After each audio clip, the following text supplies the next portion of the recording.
Et si je vous disais que l'épisode censé ouvrir la saison 3 des Simpsons n'est pas celui que vous croyez? Officiellement, c'est Lisa qui va à Washington où Homer pense avoir gagné $1 million. Mais découvre à la banque que son chèque est invalide. Sauf qu'on s'en fout parce que ce n'est pas le premier épisode de la saison. Le vrai premier épisode, c'est mon pote Michael Jackson. Et dans cette vidéo, on va découvrir pourquoi cet épisode a été supprimé. Mais avant de plonger dans cette histoire, laissez-moi poser les bases. Je suis un jeune créateur de contenu, passionné de storytelling, mais aussi un mec qui a mis sa chaîne en pause pendant bien trop longtemps. Et pourtant, croyez-le ou non, mais Michaud lui-même m'a fait une pub. Une vraie pub, le genre de coup de pouce qui aurait pu changer une vie, mais que j'ai laissé filer. La faute à quoi? L'hésitation, la procrastination, le doute, peut-être, on ne sait pas, ou bien simplement la vie. Mais aujourd'hui, je suis de retour pour vous raconter des histoires. Des histoires vraies, des histoires sombres et des histoires oubliées. Des histoires comme celle de cet épisode des Simpsons que la Fox et Disney et toute l'industrie ont préféré enterrer. Alors, si ce genre de contenu vous parle et que vous aimez qu'on vous raconte des choses que personne ne prend le temps de déconstruire, n'hésitez pas. Un like, un abonnement, un commentaire, tout fait la différence. Que vous le croyez ou non, mais un simple like, un commentaire me ferait énormément plaisir et aiderait ma vidéo à vraiment se propager dans l'algorithme de YouTube. Bon, revenons à notre sujet, on va déjà regarder ce qui pourrait poser problème dans cet épisode. On peut voir Lisa qui pince le nez de Bart. Voilà, c'est ça a choqué tout le monde, vous avez tout compris, et du coup ils ont banni l'épisode. Fin de la vidéo.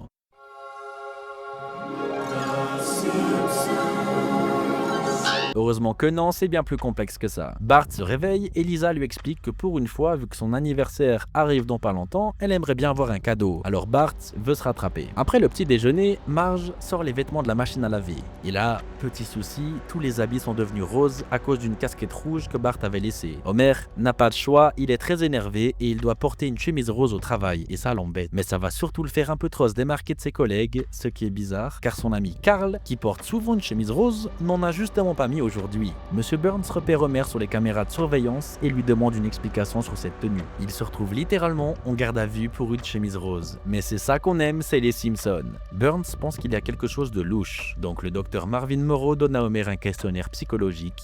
Et comme toujours, vous le connaissez, Homer s'en fiche complètement et demande à sa famille de l'aider. Hey Dad, do you hear voices? Yes, I'm hearing one right now while I'm trying to watch TV. Yes.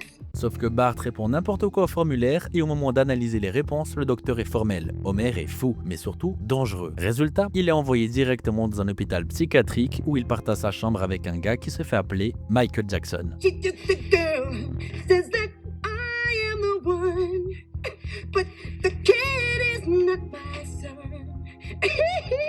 C'est dingue, mais Homer, qui n'a aucune idée de qui est le vrai chanteur, rentre complètement dans son délire. Le faux Michael lui apprend même les pas du moonwalk et l'introduit vers les autres patients pour qu'ils puissent faire connaissance. Mais son séjour ne dure pas longtemps. Marge lui rend visite et le personnel comprend vite qu'Homer n'est pas dangereux. Homer peut enfin rentrer chez lui, mais il prend le temps d'appeler Bart pour lui dire qu'il va passer un sale quart d'heure lorsqu'il sera de retour à la maison. Et il lui précise qu'il va ramener Michael Jackson à la maison pour quelques jours, même si ce dernier tient vraiment à ce que personne ne sache qui il est. Trop tard, vous le connaissez, Bart prévient toute la ville. À leur sortie de l'hôpital, c'est l'hystérie à Springfield. Devant la maison des Simpsons, des hélicoptères, un discours du maire, des milliers de fans, c'est normal, Michael Jackson à Springfield, ça attire les foules. Sauf que non, c'est une contrefaçon. Et lorsque tout le monde s'en rend compte, toute la ville est déçue. Et pour ne rien arranger, Lisa en veut doublement à Bart. C'est son anniversaire et évidemment, il n'a rien prévu. Heureusement, notre bon vieux Michael a une idée. Il s'assoit à côté de Bart et lui propose de composer une chanson pour Lisa. Bart n'est pas super chaud, mais il finit par lui faire confiance. Ensemble,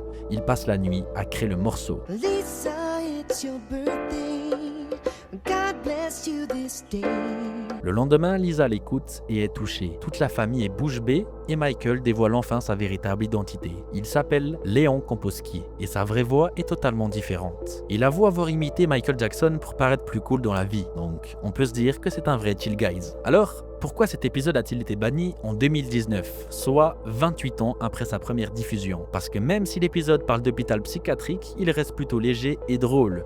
Ce n'est donc pas le vrai problème, sinon il aurait été supprimé bien avant. Le vrai souci, c'est que Léon Komposky est doublé par Michael Jackson lui-même. C'était un grand fan de la série et c'est lui qui a contacté Matt Groening pour participer dans la série. Il est d'ailleurs crédité sous le pseudo de John J. Smith pour des raisons contractuelles et ce n'est qu'en 2018 que Matt a confirmé officiellement sa participation. Mais attention, Michael a seulement doublé les dialogues, pas les chansons. With a friend to call my own, I'll never be alone. Le Le chanteur que vous entendez, c'est Kip Lennon, dont l'imitation est bluffante. Michael avait aussi enregistré les chansons, mais pas pour l'épisode. Oui, c'est le bazar total, et je vous comprends. Ce n'est pas la première fois que des célébrités prêtent leur voix dans les Simpsons. Dès la saison 2, on retrouve 14 stars, dont le doubleur officiel de Dark Vador, James Earl Jones. Sauf que lui, il n'a jamais eu de problème avec la justice, et ce n'est malheureusement pas le cas de Michael Jackson.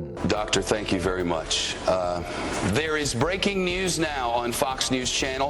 The Los Angeles Times and the Associated Press are now reporting Michael Jackson has died in Los Angeles this afternoon. Sa mort en 2009 choque le monde entier. En hommage, la Fox rediffuse le clip de To the Bartman, coécrit par lui-même, puis l'épisode en question. Mais pour certains, cette émotion est teintée de malaise. Dans les années 90, Michael est accusé d'abus sexuels sur mineurs, sur Jordan Chandler, puis Gavin Arvizo. Aucune accusation n'est prouvée devant la justice, mais en 2019, tout bascule.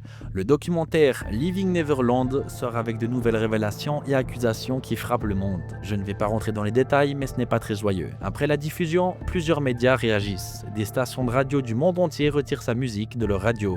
Dans la foulée, Al Jeans, l'un des réalisateurs des Simpsons, va plus loin, en accusant Michael Jackson d'avoir utilisé son apparition dans les Simpsons pour séduire et manipuler une génération plus jeune de garçons. Mais les accusations ne s'arrêtent pas là. James L. Bronx, l'un des producteurs de la série, a aussi réagi. Il dit « Les gens avec qui je travaille et avec qui je me dispute souvent sur les blagues étaient unanimes. C'était un épisode qu'on adorait et nous laissera de grands souvenirs, mais peut-être qu'il devrait disparaître. Je suis contre l'idée de brûler des livres, mais les Simpsons, c'est notre livre. Et ça nous donne le droit de supprimer un chapitre. » Résultat, l'épisode est retiré immédiatement de partout. La télévision, les plateformes et même des coffrets DVD à venir. Quand Disney Plus récupère la série, il manque à l'appel. Et il est d'ailleurs indisponible. Aujourd'hui, le seul moyen de revoir cet épisode, c'est d'avoir un vieux DVD sorti avant sa suppression ou de se balader sur internet jusqu'à se perdre sur des vieux sites de streaming pour tenter de le retrouver. Mais au-delà de cette polémique, cet épisode devait avoir une suite. Léon Komposky aurait repris l'apparence de Prince pour encourager Springfield à être plus ouvert sexuellement. Mais Prince a refusé le script et l'épisode n'a jamais été produit. Et pourtant, cet épisode reste le seul à avoir été supprimé de Disney+, alors que d'autres stars controversées comme Mel Gibson qui a été accusé de violence conjugale, ou alors carrément le président des États-Unis qui est d'autre que Donald Trump qui a été condamné pour agression sexuelle reconnue. Et eux sont toujours visibles dans la série. Alors, pourquoi cet épisode et pas les autres? C'est un autre débat, mais j'aimerais bien avoir votre avis. Est-ce normal de supprimer tout le travail d'une équipe entière à cause d'un scandale lié à une seule personne? En France, c'est le seul épisode inaccessible, mais dans d'autres pays, plusieurs épisodes des Simpsons ont été modifiés ou bannis pour véhiculer des messages plus acceptables. Voilà, c'est déjà la fin de cette vidéo. Si elle vous a plu, likez cette vidéo, mettez un commentaire et abonnez-vous, ça m'aiderait énormément. Alors je sais bien qu'on s'éloigne un peu du type de storytelling que je fais d'habitude, mais si vous aimez bien ce genre de format, dites-le moi en commentaire et j'en sortirai une autre très bientôt. Abonnez-vous, activez la cloche de notification, lâchez un like et dites-moi ce que je peux améliorer pour la prochaine vidéo. C'était la Pourax, je vous embête une dernière fois, mettez un like, ça m'aiderait énormément. Ciao!